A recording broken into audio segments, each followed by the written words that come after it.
Hello everybody, welcome to my channel. Today I will explain how to perform sandwich restoration step by step. In my experience, I have observed that this particular type of restoration shows very good clinical results. So let's go ahead and watch. This technique has been explained in great details in my textbook.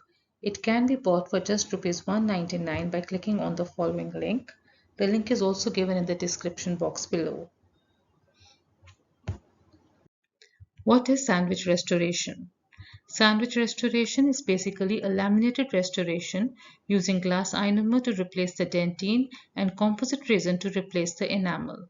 If you look at the picture, this is a class 5 restoration. Its cross section shows that glass ionomer has been used as a base to replace the dentine, which has composite restoration on the top to replace the enamel. So together they form a sandwich restoration. And now we will discuss how we proceed further for this restoration. We'll discuss it with help of a case. Now, preoperative picture of this case shows that there are distal caries in the central incisor, mesial and distal caries present on the lateral incisor.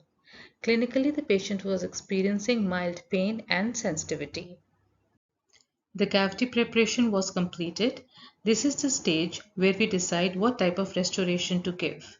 Now, if you look at the buccal view, you can observe that the enamel on the distal side of the central incisor and on the distal side of the lateral incisor has been preserved even after cavity preparation, whereas on the mesial surface of the lateral it could not be preserved.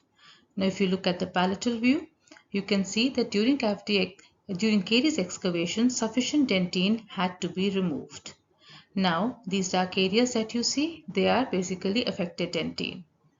If you observe, this is the axial wall for the mesial cavity. This is the axial wall for the distal cavity. Now, both these axial walls, they are very deep and they are approaching the pulp. Therefore, it becomes a very good case for sandwich restoration. Clinical steps to be followed.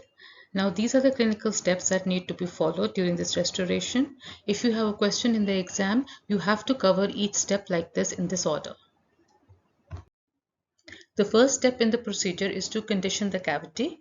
You can see it by using 10 to 15% polyacrylic acid for 20 seconds. You can see it in the picture here. The next step is to apply glass ionomer cement. Now you have two options. Either you can use flowable light cure GIC or you can use fast setting glass ionomer powder and liquid. Now here in the picture I have used flowable light cure GIC. Now the lining should be at least 0.5 mm thick. It should not be too thin because it is acting as a dentine substitute. The next step is to allow the material to set. Now since we had used flowable light cure, so we are using light cure for 20 seconds to cure the glass ionomer cement.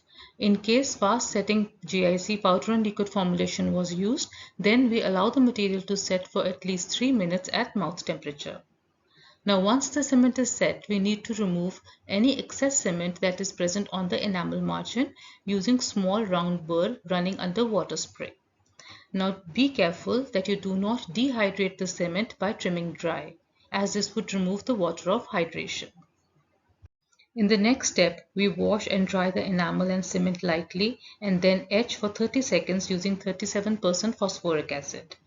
After that, wash the acid from the surface for at least 15 seconds and then dry. Now the next step is to apply bonding agent. Now you should be careful that before bonding agent is applied, all the surfaces of dentine, enamel and cement should be absolutely clean. The bonding agent is applied and light cured for 20 seconds. A light cure bonding agent when applied immediately will prevent dehydration of the cement, allowing it to retain its strength. Now the final step is the incremental built up by composite resin. Now different incremental techniques can be used for this purpose as shown in the diagram. Horizontal layering technique is there, vertical layering technique is there, U-shaped layering technique or oblique layering technique.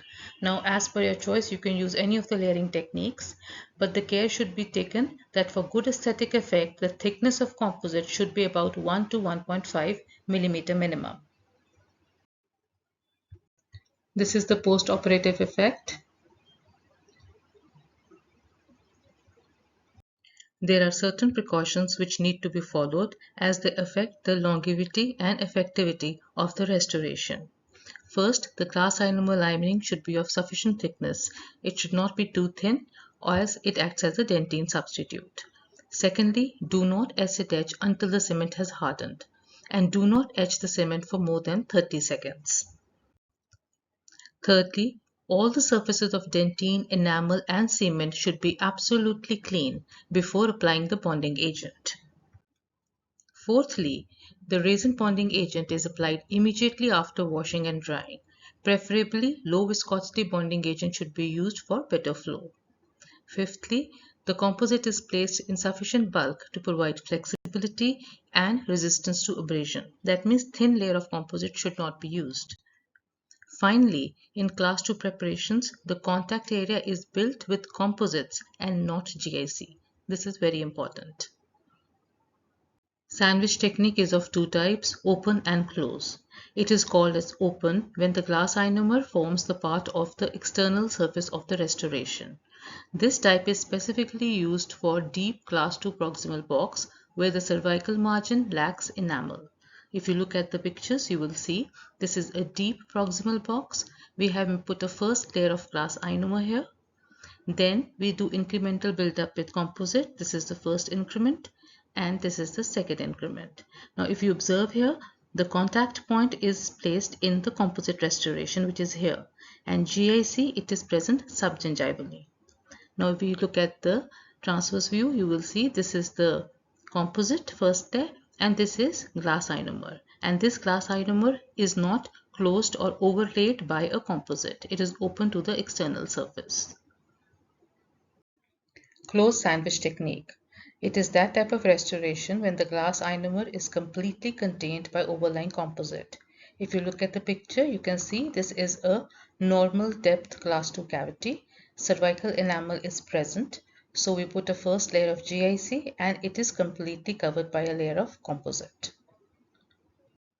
Now let us discuss what do we achieve by combining these two materials. Now this technique was first described by MacLean and Wilson in 1985. The most favorable attributes of the two materials get combined, which are for glass ionomer, firstly and most popularly it's the chemical addition to dentine. Then fluoride release producing anti-carcinogenic effect. Then it promotes remineralization and it causes low interfacial stress shrinkage. For composites, there is micromechanical bonding with the tooth structure and additionally with set glass ionomer. Also, chemical adhesion to HEMA present in the resin bonded versions of GIC. It shows good surface finish, it has better durability, and definitely it shows superior aesthetics as compared to GIC alone. Now coming to the advantages. A bond strength of 10 MPa can be achieved with this ionomer laminate technique provided the technique has been followed accurately.